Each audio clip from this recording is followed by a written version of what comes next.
My name's Ed Snowden. I'm 29 years old. I work for Booz Allen Hamilton as an infrastructure analyst for NSA in Hawaii.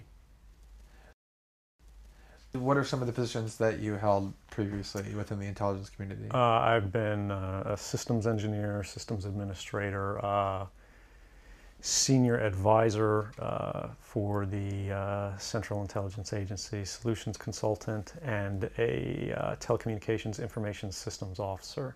One of the things people are going to be most interested in trying to understand who you are and what you're thinking is there came some point in time when you crossed this line of thinking about being a whistleblower to making the choice to actually become a whistleblower. Walk people through that decision-making process.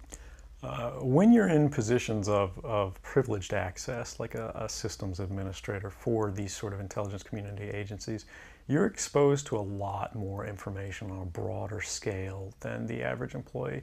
And because of that, you see things that may be disturbing, but over the course of a normal person's career, you'd only see one or two of these instances. When you see everything, you see them on a more frequent basis.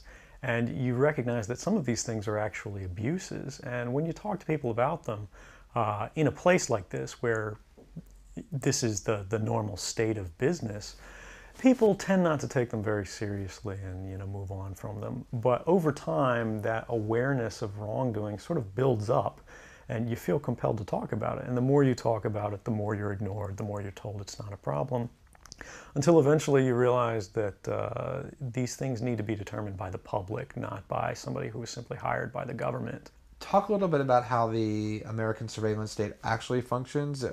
Does it target the actions of Americans?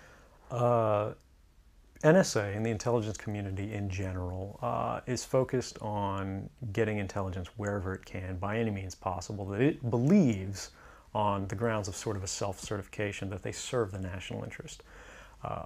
Originally, we saw that focus very narrowly tailored as foreign intelligence gathered overseas. Now, increasingly, we see that it's happening domestically. And to do that, the NSA specifically, targets the communications of everyone. It ingests them by default. It collects them in its system, and it filters them, and it analyzes them, and it measures them, and it stores them for periods of time, simply because that's the easiest, most efficient, and most valuable way to achieve these ends. So while they may be intending to target someone associated with a foreign government or someone that they suspect of terrorism, they're collecting your communications to do so. Any analyst at any time can target anyone, any selector, anywhere. Where those communications will be picked up depends on the range of the sensor networks and the authorities that that analyst is empowered with. Not all analysts have the ability to target everything, but I, sitting at my desk, certainly had the authorities to wiretap anyone, from you or your accountant to a federal judge to even the president if I had a personal email. One of the extraordinary parts about this episode is that usually whistleblowers do what they do anonymously and take steps to remain anonymous for as long as they can, which they hope often is forever. You, on the other hand, have decided to do the opposite, which is to declare yourself openly as the person behind these disclosures. Why did you choose to do that? I think that the public is owed an explanation of the motivations behind the people who make these disclosures that are outside of the democratic model. When you are subverting the power of government, that's a fundamentally dangerous thing to democracy. And if you do that in secret consistently, as the government does when it wants to benefit from a secret action that it took, it'll kind of give its officials a mandate to go, hey, tell the press about this thing and that thing, so the public is on our side. But they rarely, if ever, do that when an abuse occurs. That falls to individual citizens, but they're typically maligned. It becomes a thing of these people are against the country, they're against the government. But I'm not. I'm no different from anybody else. I don't have special skills. I'm just another guy who sits there day to day in the office, watches what's happening, and goes, this is something that's not our place to decide. The public needs to decide whether these programs and policies are right or wrong. And I'm willing to go on the record to defend the authenticity of them and say, I didn't change these. I didn't modify the story. This is the truth. This is what's happening. You should decide whether we need to be doing this. Have you given thought to what it is that the U.S. government's response to your conduct is, in terms of what they might say about you, how they might try to depict you, what they might try to do to you? Yeah, I could be, rendered by the CIA. I could have people come after me, or any of their third-party partners. They work closely with a number of other nations. Or they could pay off the triads, or any of their agents or assets. We've got a CIA station just up the road in the consulate here in Hong Kong, and I'm sure they're going to be very busy for the next week. And that's a fear I'll live under for the rest of my life, however long that happens to be. You can't come forward against the world's most powerful intelligence agencies and be completely free from risk, because they're such powerful adversaries that no one can meaningfully oppose them. If they want to get you, they'll get you in time. But at the same time, you have to make a determination about what it is that's important to you. And if living unfreely but comfortably is something you're willing to accept, and I think many of us are, it's the human nature. You can get up every day, you can go to work, you can collect your large paycheck for relatively little work against the public interest, and go to sleep at night after watching your shows. But if you realize that that's the world that you helped create, and it's going to get worse with the next generation and the next generation who extend the capabilities of this sort of architecture of oppression, you realize that you might be willing to accept any risk. And it doesn't matter what the outcome is, so long as the public gets to make their own decisions about how that's applied. Why should people care about surveillance? Because even if you're not doing anything wrong, you're being watched and recorded. And the storage capability of these systems increases every year consistently by orders of magnitude, to where it's getting to the point you don't have to have done anything wrong. You simply have to eventually fall under suspicion from somebody, even by a wrong call. And then they can use the system to go back in time and scrutinize every decision you've ever made, every friend you've ever discussed something with, and attack you on that basis to sort of derive suspicion from an innocent life and paint anyone in the context of a wrongdoer. We are currently sitting in a room in Hong Kong, which is where we are because you traveled here.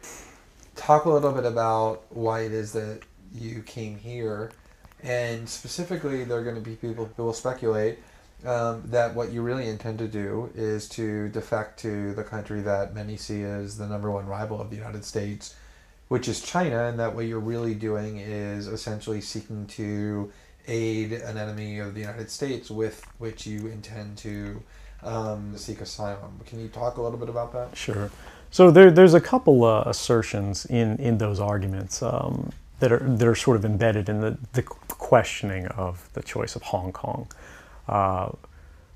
The first is that China is an enemy of the United States. It's not. I mean, there are conflicts between the United States government and the Chinese PRC government, but the peoples inherently, we don't care. We trade with each other freely. We're not at war. We're not in armed conflict, and we're not trying to be. We're the largest trading partners out there for each other. Additionally, Hong Kong has a strong tradition of free speech. People think, oh, China, great firewall. Mainland China does have significant restrictions on free speech, but the people of Hong Kong have a long tradition of protesting in the streets, of making their views known. The internet is not filtered here, no more so than any other Western government. And I believe that the Hong Kong government is actually independent in relation to a lot of other leading Western governments. If your motive had been to harm the United States and help its enemies, or if your motive had been personal material gain, were there things that you could have done with these documents to advance those goals that you didn't end up doing? Oh, absolutely. I mean, anybody in the positions of access with the technical capabilities that I had could, suck out secrets, pass them on the open market to Russia. They always have an open door, as we do. I had access to, you know, the full rosters of everyone working at the NSA, the entire intelligence community, and undercover assets all around the world, the locations of every station we have, what their missions are, and so forth. If I had just wanted to harm the U.S., you know, that you could shut down the surveillance system in an afternoon. But that's not my intention, and I think for anyone making that argument, they need to think, if they were in my position, and you know, you live a privileged life, you're living in Hawaii in paradise and making a ton of money, what would it take to make you leave everything behind? The greatest fear that I have regarding the outcome for America of these disclosures is that nothing will change. People will see in the media all of these disclosures. They'll know the lengths that the government is going to grant themselves powers unilaterally to create greater control over American society and global society. But they won't be willing to take the risks necessarily to stand up and fight to change things, to force their representatives to actually take a stand in their interests. And the months ahead, the years ahead, it's only going to get worse until eventually there will be a time where policies will change, because the only thing that restricts the activities of the surveillance state are policy. Even our agreements with other sovereign governments, we consider that to be a stipulation of policy rather than a stipulation of law. And because of that, a new leader will be elected. They'll flip the switch, say that